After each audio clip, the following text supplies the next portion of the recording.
നമുക്കിന്നേ ഈ കരിഞ്ഞു പിടിച്ച ചട്ടിയൊക്കെ എങ്ങനെ എളുപ്പത്തിൽ തേച്ച് വെളുപ്പിക്കാമെന്ന് നോക്കാം.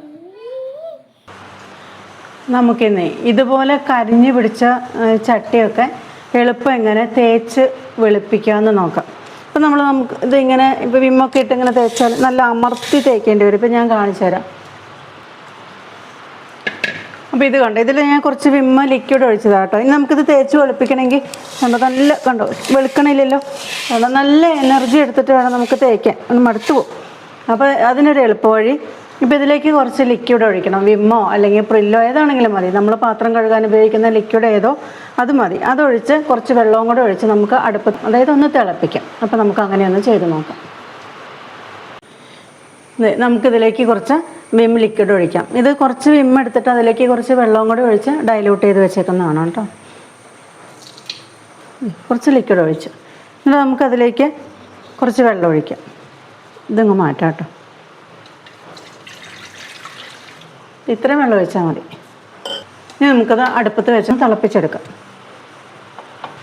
ഒന്ന് തിളക്കട്ടെ. അത് കുറച്ച് വെള്ളമല്ലേ ഒഴിച്ചിട്ടുള്ളൂ, അപ്പോൾ പെട്ടെന്ന് തിളച്ചോളൂ.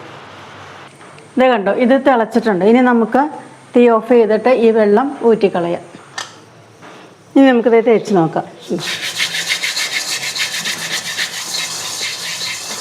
രണ്ട് ഇളകി പോരുന്ന വേണ്ടോ, ഉണ്ടോ ഇളകിപ്പോന്നേക്കണ വേണ്ടോ. നമുക്കധികം ഫോഴ്സൊന്നും വേണ്ട.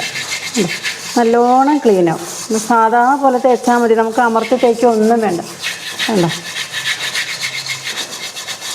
ഞാൻ ഒട്ടും തന്നെ ഫോഴ്സ് എടുത്തിട്ടില്ല കേട്ടോ. സാധാ പോലെ തേച്ചേക്കണം. എത്ര കരി പിടിച്ചതാണെങ്കിലും നമുക്കിങ്ങനെ കളയാൻ പറ്റും. നമ്മളിങ്ങനെ ഒത്തിരി ഇങ്ങനെ എനർജിയൊക്കെ എടുത്ത് തേച്ചിരിക്കേണ്ട ആവശ്യമൊന്നുമില്ല.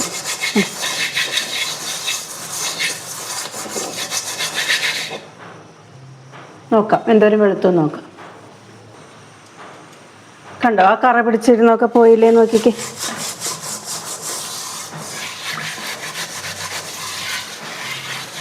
എത്ര കരിഞ്ഞു പിടിച്ചതാണെങ്കിലും നമുക്കിങ്ങനെ ചൂടാക്കിയാൽ മതി കേട്ടോ. കുറച്ച് ലിക്വിഡ് ഒഴിച്ച് ചൂടാക്കിയാൽ നമുക്ക് പെട്ടെന്ന് അത് തേച്ചെടുക്കാൻ പറ്റും. നല്ലോണം ഇളകി ഇങ്ങ് പോരും.